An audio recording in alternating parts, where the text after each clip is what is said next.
Alright, what's up guys? So this is my Magic Keyboard, and then this is what's going to be replacing the Magic Keyboard, another Magic Keyboard. So this is my Magic Keyboard that I've been using for, I want to say about 3 or 4 years, and it's starting to like break. I feel like the keys are kind of mushy.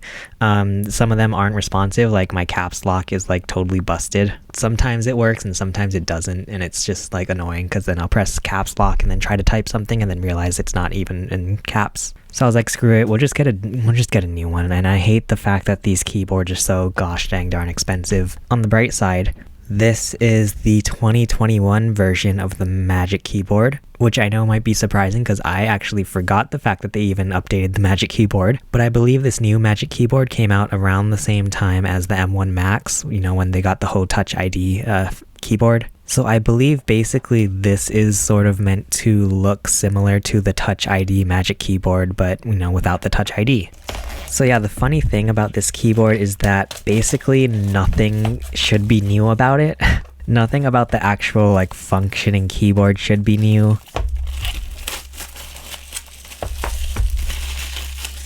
This is basically going to be like a children's game of spot the difference. So here's the Magic Keyboard. Looks pretty much the same as the old Magic Keyboard. But I mean, before we get to the keyboard, I don't know, there might be some fun stuff under here. And there is. Wow.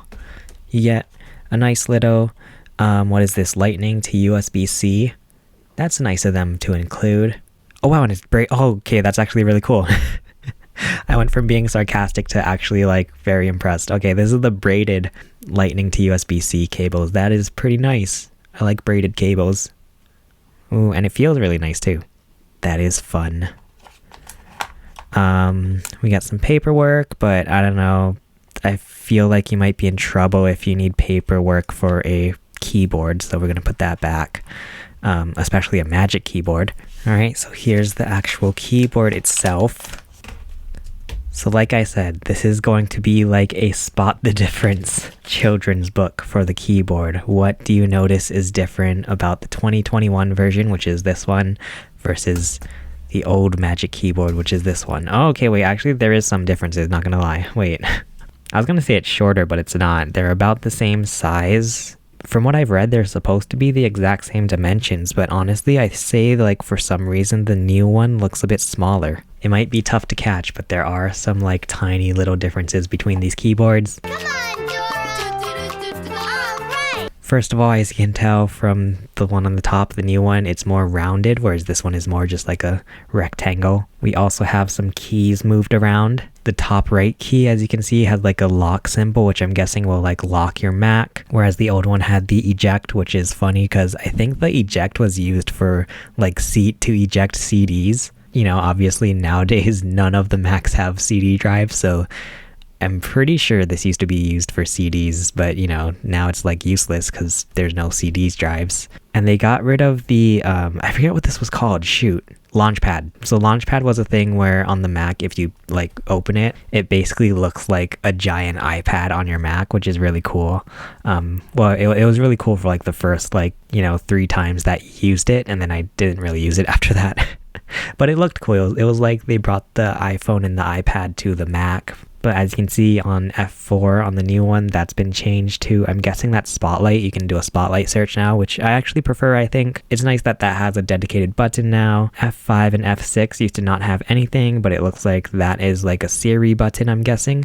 It has a little microphone on it, and then Do Not Disturb, which is interesting. I rarely use Do Not Disturb on my Mac, but sure. And then at the bottom here, the function key used to not have anything. Now it has this little like to change languages on the keyboard, which I'm guessing will work with emojis, which actually is really nice. It is a struggle to remember the key combination for emojis on the Mac. I believe it is, I'm gonna forget right now. I think it's Command Control Spacebar is to open emojis. I could be wrong. But anyway, I mean, that's pretty much it. It is rounded. The keys are a bit moved around differently. Let me actually try and type something here. So old one,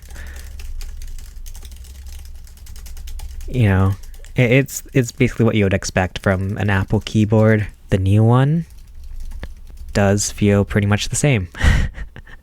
I think it's just that this is a brand new one, whereas this one has been used for a long time. But yeah, this one definitely feels newer, but you know, just because it came straight out of the box. But yeah, that was just a quick little unboxing of the 2021 Magic Keyboard. I do not think they're calling it the Magic Keyboard 3, at least from what I've seen. From what I've seen online, everyone just calls it the Magic Keyboard 2021, whereas I believe this one was just the Magic Keyboard 2. Stay tuned to the main channel because I think I'll have a nice little like mini review of this new Magic Keyboard.